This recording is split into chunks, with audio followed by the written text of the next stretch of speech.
One of my personal favorite consoles is the Nintendo GameCube, and I just can't stop collecting for this system right now. I found another bundle that's worth over $500 with 20 games. Hey Nintendo fans and collectors, Lithium here from my channel Nintendo Collecting. The Nintendo GameCube, part of my childhood. Of course it came out in 2001. I have a lot of the games from when I was growing up, so these 20 games that I'm going to go through, I paid between $7 and $10 US per game. There's only one game that's probably worth less than that. Most of them are worth far more than $7 to $10. All in all, the bundle with 20 games cost me, I think it was about $180 US. And like I said, this bundle's hopefully over 500. All of these games I need for my collection. Every single one of them. 2 of them are condition upgrades from Player's Choice or Greatest Hits into the black case label. Everything else, though, is new to my collection. So I'm going to go through everything. First of all, I got the Nintendo GameCube console. Not only did I get the console, but I did get the cords. They're kind of in dirty condition, let's say. They don't look the best. But I'm going to clean them up. So it did come with the AV cables, and it also came with the power AC adapter. And it came with a controller, and the same thing with this controller. This controller is used, it is grimy, it has some scratches all over it, the joystick looks really bad, so I've got to clean this up. I don't need this controller, I actually don't need the system either. The system, just opening this up, this is one of the ones where you can switch out the jewel on top of the GameCube. So you just move these aside, and you can take off the jewel. So I might end up keeping this system and display another one of the jewels that I want to collect for the Nintendo GameCube. What I'm talking about is there's some really cool ones for, let me just show you back here, like the Pokemon ones. You can see those 2 Pokemon jewels right back there. The Pokemon XD one, the jewel is not removable in that system, but that one, it is. So the jewels are kind of cool to get. So the system itself, with the controller and with all the cords, probably has a value of around $60 right now. The value of it went up quite a bit over the last few years. I remember when GameCubes were like $15 each. They used to be really inexpensive. Not every game out of the 20 I'm necessarily going to keep forever. Some of these games, you guys can let me know, should I keep it? Should I not keep it? How good is the game? What are your thoughts and experiences with the game? I'm going to run through all of these in alphabetical order. So first up is 007 From Russia with Love. It is usually labeled as 007 first, and then it says the subtitle. So if you try and search it for From Russia with Love, it'll come up, just alphabetically for some reason. It goes by 007 first. This one is featuring Sean Connery as James Bond, which intrigues me. He's one of my favorite Bond characters. I really like him, and I really like Daniel Craig as James Bond personally. My brother-in-law loves playing through these games, so that's why I picked it up. It is made by EA. This one does come complete with the instruction manual. It looks like it's probably from a rental place originally, but I can't tell for sure because it has one of these black magnetic strips on it. This only has a value of maybe around $15 to $20, so not that expensive, but it's just nice to get complete in-box GameCube games, especially locally, like I said previously. Alright, the second one. I have 2 games of this series. This is Bomberman Jetters. This one is in fantastic condition. I did clean up this case a little bit when I got it. It has a value of around 22 bucks, $20 to $22. It is a different take on Bomberman a little bit. So this says that Hidge bandits are going to crash their artificial comet Darkstar into planet Bomber. As Bomberman, you must destroy the 4 engines that propel Darkstar before it is too late. All new Cherubombs. Wow, all new bombs. Some great Bomberman action overall. I might have pronounced some of those things differently because I don't hear them pronouncing them in the game very often. This one comes with the precautionary booklet. It comes in great shape with everything. So you can probably find this for less than $22. It depends how patient you can be with trying to find everything for your collection. Next up is still Bomberman. Like I said, there were 2 that I found. This is Bomberman Generation. So I'm trying to get all the Bomberman games on the GameCube. My friends Reese and Kevin love playing these games. So multiplayer, a lot of fun to play these. This one also comes with the manual complete. The manual for this one's actually pretty ridiculous. Like, this is one of the bigger manuals recently that I've held for the GameCube. So this one, what's this one say? This one says Bomberman makes his explosive debut on Nintendo GameCube. So this is the first Bomberman game on the GameCube. That's kind of cool to know. This says, Mujo and his gang are up to their old tricks. This time they're after the bomb elements, powerful crystals that will give them the means to rule the universe. Fear not, Bomberman is on the case. So this is the first one in the series on the GameCube. This is around $20.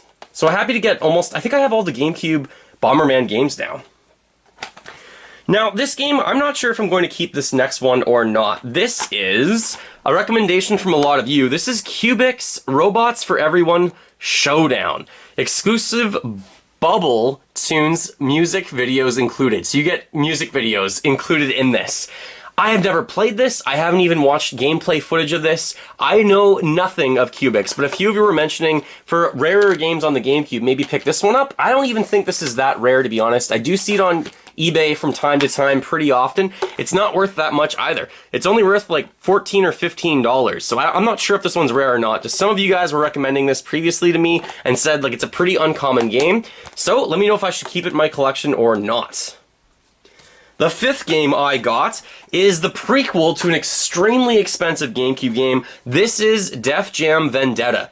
I recently did a video of how I picked up Def Jam Fight for NY, and I had this one in this bundle that I picked up kind of previously, but I was more excited to talk about that bundle with the NY edition because that game's way more expensive. This game is a fighting game. It features DMX, Ludacris, Method Man. It even has Scarface in it. It has a lot of different random people that are part of the music industry. And this game isn't as renowned as the other one. So this one's only going for around $25 or $26. Again, found it complete, which is pretty wicked to get all these with the manual, not have to separately buy the manuals. Do any of you guys like buy the case and the disc and then have to go hunting for the manual? And it's like, this is extremely expensive just to pay for the manual to get it shipped for me sometimes. So that's why I always try and get these complete. Game number 6. Part of my childhood was Dragon Ball Z. Watching Dragon Ball Z, not as much as the original Dragon Ball and Dragon Ball GT, but Dragon Ball Z, such a cool show to watch. Love the character Frieza in this and Cell. I love Goku. I almost want Goku in Smash Brothers at this point because it seems like everyone's being added to Smash Brothers. So sure, at this point, let's get Goku in Smash Brothers. Can you imagine? That would be so strange. I'm sure some people would hate it. This one is made by Atari, I believe. Yeah, it says Atari right there. It doesn't have that high of a value. It's only around 12 bucks. So you can pick up a Dragon Ball Z game on the GameCube. It does have the instructions and the insert for this. These are almost always fighting games for Dragon Ball Z, which makes sense. So an adventure of Saiyan proportions. Hilarious. This is 2-player simultaneous, by the way. So you obviously fight just 2-player, but you can't play up to 4-player multiplayer with this one. Not that expensive, not even the hardest one to find. I think the hardest one to find on the GameCube is probably Dragon Ball Z Budokai 2, probably. Maybe 3. I'm not sure which is rarer. If you know, let me know. And then also, very nostalgic part of my childhood. Alright, I was able to find The Prisoner of Azkaban for Harry Potter and The Goblet of Fire. For some reason, the first game, the Philosopher's Stone, or the Sorcerer's Stone is what I think the video game is called, because in North America, in USA, it was called the Sorcerer's Stone, but in Europe, it was called the Philosopher's Stone. These games, the first one is almost $70 to $80 now. It's really expensive, but these two are extremely cheap right now. So I don't know if they're going to go up over time or not. I have the Goblet of Fire is cheaper. I think I have that one at like $7 and this one at like $13. So you can probably buy both of these for $20 in total. Way cheaper than you trying to get Chamber of Secrets. I'm asking you guys, is Chamber of Secrets, not Chamber of Secrets, but Philosopher's Stone / Sorcerer's Stone, is that first game really that much better than all of the rest of them? I thought they were all made by EA, but I might be mistaken. You can play through these games almost as if you're reading the books / watching the movie for Harry Potter. And my wife and I, this is one of our favorite series of all time. What was cool for me with Harry Potter is when Harry was roughly, 14 years old, I was roughly 14 years old when those books came out, so I was kind of growing up with Harry and reading them, and a lot of people now just watch the movies, but honestly the books are so much better. I'm kind of interested to play through these with my wife and just see what they're all about. A lot of people say the better experience for these would be playing through the Lego games, which we have played through. They're a little bit better than these, but I'm just so curious about them. I never really wanted to collect them for the GameCube, but now that the Philosopher's Stone is so expensive, I think I already have the Chamber of Secrets. The only one I need is that really expensive one. Alright, so that's 8 games through. Let's go to the next one. This is the most expensive game that I picked up in this list, and it is in pretty good condition other than the stickers. This is Metabots Infinity, and it's made by Natsume, or Natsume, some people say. Most of the Natsume games go up in value over time, and this one's actually at a price point of around $65 to $70, especially if you get it complete. If you're looking to get this one complete, there is a little insert here that most Natsume games have when you get them. It also has the instructions, and then it does have the precautionary booklet, and the instructions are in pretty good shape, and so is the disc. So I'm happy to get this, especially for that cheap. The little stickers that are on this copy of the game, I am going to swap out this case for a case that doesn't have any stickers on it whatsoever. And I don't even think this is a good game. When I look at reviews for this, the scores are usually pretty terrible. I'm not sure exactly what makes this game so expensive. You can play 2-player. More Metabots, more power, more Nintendo GameCube excitement, it says. Create and control your own unique Metabot, which is actually kind of neat. Solve various... what does it say? Meta mind-boggling puzzles, and row battle a friend. So that's kind of neat and everything. However, I just don't know why this has so much value. It must be pretty rare or hard to find or pick up. Or maybe no one wants it, and that's why it's so expensive, because that doesn't make any sense to me. Alright, halfway through, we're going towards some Mega Man games. I think this is all the Mega Man games now I'll have for the GameCube. This is Mega Man Network Transmission. Made by Capcom, this is part of the 15th anniversary for Mega Man. This one I have a value of around $15 to $20. Again, it depends on condition. Because this has everything in really good condition, it's probably closer to around 20 bucks. I don't think these are going to go up that much in value over time. This says 1 player, by the way. This is Virus Busters Beware, essentially. So this is Mega Man's first 3D action role-playing adventure for the Nintendo GameCube. We're getting very specific there. Collect battle chips, battle enemies, solve puzzles, and uncover secrets, characters from the Mega Man universe, and intricate storyline that ties into the whole Mega Man Battle Network series, just as a little bit of a taste of this game. So that is halfway through the list. I think I'm 10 games in. Sticking with Mega Man, for the 11th game, this is Mega Man X Command Mission. Now, I don't think this is that similar to the other Mega Man X games on the Super Nintendo in particular. Those are the ones I loved. Mega Man X1, X2, and X3 were all on the Super Nintendo. Then it shifted over to the PlayStation for X4 and up. But we have Mega Man X Command Mission. Let me know, is this similar to those games? Because I never thought it was on this system, so on the GameCube system. So free inside Mega Man training card includes instructions to download game passwords and starter decks. So you're hoping it comes with that card. Mine though, if we open this up and check it out, there is the card right there. So this is the card you're really hoping to get with this set. You're also hoping to get register your product for a free chance to win some Capcom games, and you have the instruction manual, so it's always good to get all those little inserts. By the way, for any of the games that I've talked about today, if I'm missing any of the inserts, please let me know if there's other stuff that I should have. So this one has roughly a value, I think in this condition, probably around 40 bucks. It's about double what Network's Transmission is worth. It's one of the more expensive Mega Man games on the Nintendo GameCube. Alright, that's number 11. Number 12. I really enjoyed playing Pac-Man games in my youth. I really enjoyed playing Pac-Man on the N64. I think it was called Maze Madness back then. And these games are Pac-Man World 2 and Pac-Man World 3 are both available on the GameCube. You can find one of them that also has Pac-Man Versus, but it's always a player's choice. And I really want to get the Black Label games. So Pac-Man World 2, this one does have everything, I think, with it. I don't think there was any other inserts with this other than the manual. Oh, maybe there is. Let me just go underneath all of this and see what this is right here. I spoke too soon. Here's a Namco registration card. For some reason, mine was folded in half. Maybe they were always folded in half. This is from, it looks like California for this one. So I guess you could register and use that. So that's kind of neat. Pac-Man World 2, not that expensive, not that rare, or hard to find up. It's only got a value of roughly 15 bucks. So let's continue on. Next up, another part of my childhood is Sonic.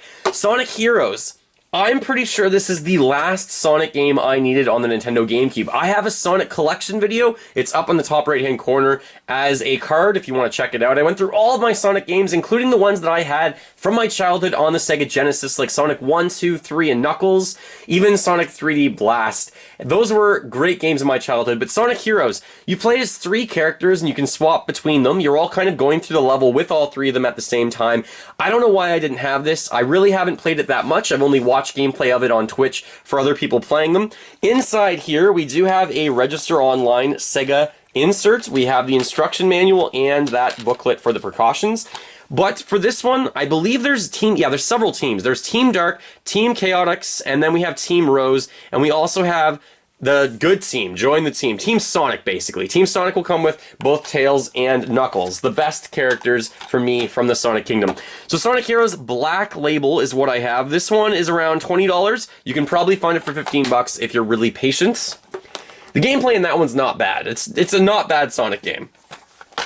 And then a condition upgrade for me. This is Sonic Mega Collection. This also comes with 7 greatest hits plus some extra games. This is truly my childhood, but I would prefer to play these games on the Sega Genesis.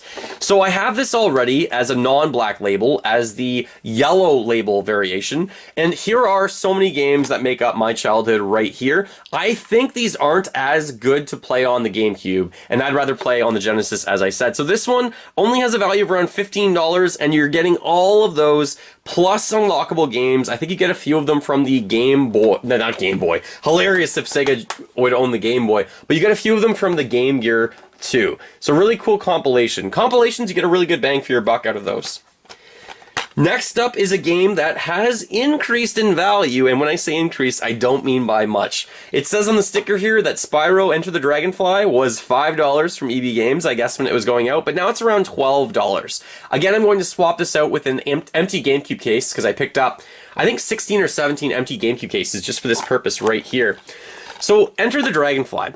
The Way of the Dragonfly, Strength, Discipline, Bubble Breath. Hilarious. This is one of those icons from gaming. I am kind of shocked that not a lot of people wanted Spyro in Smash Brothers, and I'm not sure if we're ever going to see that. Can you imagine Crash Bandicoot, Spyro, even Kratos from God of War in Smash Brothers? Those would all be so cool.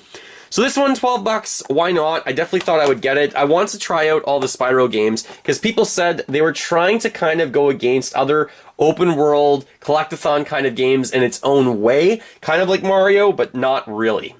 Alright, these next 2 games, I feel guilty about buying these. This was just because they came with everything else and I thought I don't have them, I checked them out. I don't know if I want to keep these or not. This is Tack, The Power of Juju, and Tack 2, The Staff of Demons. Both of these games are not getting very good reviews. They're both not that rare, they're pretty common. I think Tack has a value of around 15 bucks and Tack 2 has a value of around $10. These are made by Nickelodeon and THQ, kind of combined. And like I said, the reviews aren't great about these, but I thought I'm going to try them out, I'm going to pick them up, I'm going to pop them in my GameCube, see what they're all about, and obviously this is more of a child-friendly game.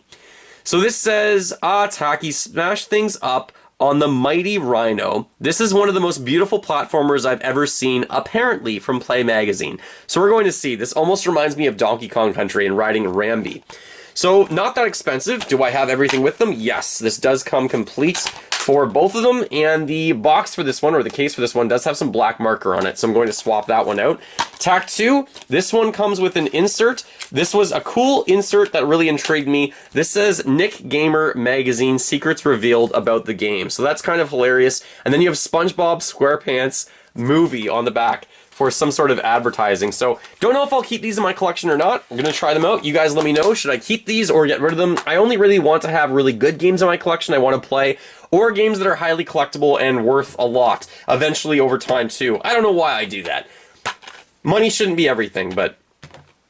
Next up is the last Beautiful Joe game I think I needed on the GameCube. This is Red Hot Rumble. Even the side of this looks kind of cool with all those colors there with Beautiful Joe. Can you stand the heat, this is saying. This is 1 to 4 players, and Captain Blue is casting the lead in his new action movie, and the competition is red hot. Fight head-to-head against your friends. Whoever is the most kick-butt lands the starring role. That's a crazy, crazy concept for this. This also includes check out the new animated series coming to the Kids WB. So again, trying to promote, I guess, kids way back when. What year did this come out? 2001, the launch of the GameCube. So this is a little bit more expensive, especially than the Tack games. This one's probably the most, I'm not sure if this is the most expensive Beautiful Joe game right now, but it's around $40 to $43 if you can find this complete. The prices for this vary all over the place, because I guess it depends on conditions. So if you can get it for less than $40, you're getting a good deal for Beautiful Joe Red Hot Rumble. The second last game is another one that I kind of got because of some hype from you guys. This one, I don't know if it's that rare, but this is Zatch Bell. Macho Fury. I think there might be a second Zatch Bell game on the GameCube. You can let me know as well if there is. This one's only around $25. I thought I would check it out and see what this is all about. I completely missed the train on Zatch Bell. Don't even know what this is exactly. This is Bandai Namco Games combined making this. And it was just a game that I've never seen in the wild ever before. Fight to become the Mamodo King. Choose from story mode, versus mode, and arcade mode, but it's 1 player or 1 to 4 player, depending on what mode you pick. Play a variety of minigames, including 4-player battles, featuring an all-new original storyline for the game. So this one, it does have everything with it. Kind of a really different looking instruction manual, just with red with some symbols on it for it. So I don't know enough about this game. I don't. What do you guys know about it? Should I keep this in my collection? I'm going to try it out and see if I should keep it forever or if I should trade it away and try and upgrade to get something really rare. Alright, the last game. This one's kind of exciting. I've been after this one for a little while. This one, you basically are joining the battle for Planet Z, spelled Z-I. This is Zoids Battle Legends. This one used to be really expensive for a while. It says $90 on here, and then obviously over time it dropped down, so now it's around $40 to $45. It is a little bit harder to find. I wouldn't call it rare, but I would call it uncommon. This one does come complete, so every single one of these 20 comes with the manual. And this one says pilot and fight up to 40 classes of Zoids. This is 2 players, by the way, so you can play a little bit of multiplayer. Modify Zoids for battle with over 100 weapon parts and system upgrades. You can play one of 17 well-known characters, including Bit, Van, Fiona, and others. Choose from 14 battlefields, and you can inflict damage in 4 different ways: mission mode, battle mode, versus mode, and fists mode. So it's mostly a battle in giant Zoids that you are using for this. Tommy is even on here. I wonder if that's the company Tommy that makes a lot of the figures for Pokemon. So this one I thought I would pick up. It's from Atari. I've been trying to get this one for a while. There is a collector's edition of this game that I really would like to get one day. I just have never seen that in the wild ever. I see them on eBay from time to time, and the prices are rising and rising and rising. So over time, I definitely want to get that collector's edition if I can. So here is my set of 20 GameCube games. I think all of them are new to my collection, except for Sonic Mega Collection. I think that's the only one that's actually a condition upgrade. I thought there was 2, but I think all the rest of these are brand new to my collection. What's your favorite pickup of all of these? The favorite ones for me that I'm really excited to play and try out, by the way, I'm going to try out Def Jam, the Harry Potter games with my wife for sure. I also really want to try out Sonic Heroes, Spyro Enter the Dragonfly, such a game that I should have played earlier, probably. Try out the Tack games, see if I want to keep them or not, and same with Zatch Bell. So I'm going to put all of them in my GameCube, make sure they all work, and also make sure that they're enjoyable games that I might want to keep for the rest of my collecting career and collecting life. Let me know what you've picked up recently, if I did really well with any of these. All in all, this bundle, I paid $180 for it, and it's worth over $500 if I were to price out all of these games individually and add them all up. So I think I did pretty well overall. Thank you so much for watching. I'm really after some rare GameCube games. I'm not sure how much you guys could help me. You could send me a message on Twitter, on Instagram, by the way. My links are in the description below the video for those, but I'm really after Go-Go Hypergrind, Gotcha Force, and Cubivore. And Chibi Robo. I guess those 4 are my big heavy hitters that I'm still trying to get. Go-Go Hypergrind, Gotcha Force, Cubivore, and Chibi Robo. Those 4, and they're all quite expensive. They're all over $100, $150 and up. But those are my last 4 big heavy hitters I think I need for the GameCube. And the other one I'm still looking for is Harry Potter and the Sorcerer's Stone. But other than that, I'm really getting close to getting everything I want for the GameCube. Thanks again for watching. Feel free to click the like button below. We can fill that like bucket and help share this video with the rest of the world. Go collect them all. Keep smiling while gaming. Stay awesome, everyone, and stay safe. Talk to you soon.